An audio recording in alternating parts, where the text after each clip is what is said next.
this story about the Trump phones caught my attention, and this is unbelievable. I mean, you got to be kidding me. So the deal is that Trump is going to start up his own phone company that's going to be competitive with the Apple iPhone and with the Samsung Galaxy phones and all the smartphones that are out there. And at first, I heard he was going to make them in America. I've also heard that he's going to do it for $499 each. Other people are saying, no, he's going to have to make it in China or somewhere in Asia. And this makes him look like a hypocrite because he's always, angry at all the imports that are coming from China and that China's ripping us off and all this other baloney that he keeps sharing.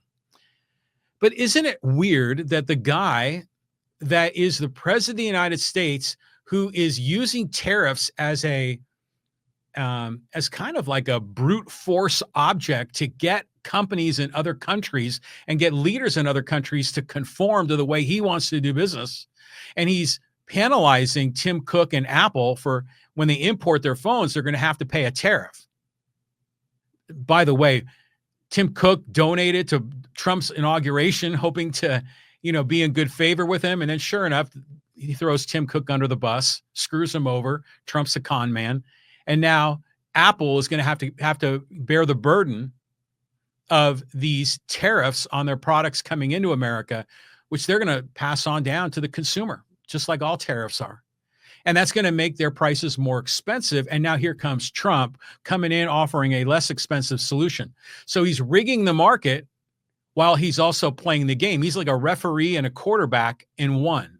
He's setting the rules, changing the rules to give himself an advantage that other people are unable to pull that off. So what is this Trump phone thing going to be? Is it going to be Trump University? Is it going to be Trump Steaks, Trump Vodka, Trump Airlines?